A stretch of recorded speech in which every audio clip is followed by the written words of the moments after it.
দেখেন তো সেই স্বৈর শাসকের যারা দোসর ছিল, যারা অন্যায় অত্যাচার করেছিল, তারা দেশে আছে কিনা? তারা সবাই পলাতক, পালিয়ে গেছে।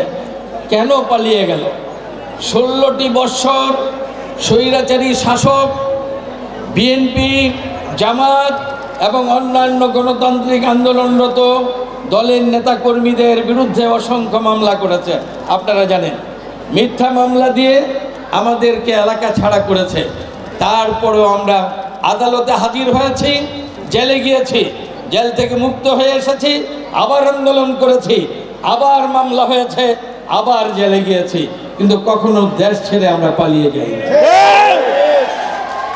শেখ হাসিনা স্বৈরাচার দেশ ছেড়ে পালিয়ে গেল কেন? অনেক দাম্ভিকতা, অনেক অহমিকতা করেছে এবং অনেক গল্প কিচ্ছা বলেছে। এই দেশের উন্নয়ন সে করেছে, তার বাবা এই দেশটাকে এনেছে, এই দেশের মালিক নাকি সে। মালিক কেন পালিয়ে গেল? প্রশ্ন হয় না? মালিক তো মালিকানা নিয়ে থাকবে, আপনি কেন পালিয়ে গেলেন? পালিয়ে যাওয়ার কারণ আপনারা আমরা সবাই জানি।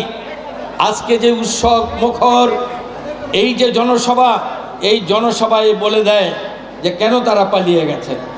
দীর্ঘদিনের চাপা ক্ষোভ, অন্যায় অত্যাচার করেছে। আমরা সেদিন স্বাভাবিক জীবনযাপন করতে পারি নাই, কোনো জনসভা করতে পারি নাই, আমরা লোক সম্মুখে আসতে পারি নাই। অনেক দিন পর সেই সুযোগ হয়েছে, সেজন্য আজকে রাস্তাঘাট সম্পূর্ণ মিজমিজি, সিদ্ধিরগঞ্জ ভরে গেছে, রাস্তা ভর্তি এই জনসভায় মানুষ আসার জন্য। ডোল ডগর নিয়ে এত আনন্দ উৎসব কেন? স্বৈরাচারের পতনের কারণে আজকে মানুষের মনে আনন্দের জোয়ার উঠেছে। অনেক দেশেই অনেক স্বৈরাচারের পতন হয়েছে, কিন্তু এমন পতন এবং এমন ইতিহাস বাংলাদেশের মতো পৃথিবীর আর কোথাও সৃষ্টি হয় নাই।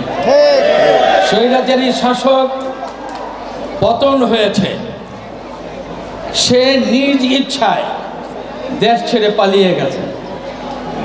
এই স্বৈরাচারী সরকারের প্রধান শেখ হাসিনা তার বোনকে নিয়ে পালিয়েছে, শুধু তাই নয়, তার পালানোর সাথে সাথে তার মন্ত্রী পরিষদের সদস্যবৃন্দ, যারা পার্লামেন্ট সদস্য ছিল তারা, তার দলের যারা নেতা ছিল তারা, প্রশাসনে যারা কর্মকর্তা ছিল তার চাটুকারিতা করেছে তারা, যে সকল সাংবাদিক তাদের চাটুকারিতা করেছে সেই সাংবাদিকরা, যে সকল ব্যবসায়ীরা চাটুকারিতা করেছে সেই ব্যবসায়ীরা, যে সকল সাংস্কৃতিক সেবক যারা দাবি করে তারা, এবং শিক্ষক যারা তাবেদারি করেছে তারা, এবং পুলিশ যারা তাদের তাবেদারি করেছে তারা, এমন কি প্রত্যেকটা ইউনিয়ন পাড়া মহল্লায় যারা আওয়ামী লীগ করত আর সন্ত্রাসী বাহিনীতে নাম লিখিয়েছিল তারা সব পালিয়ে গেছে।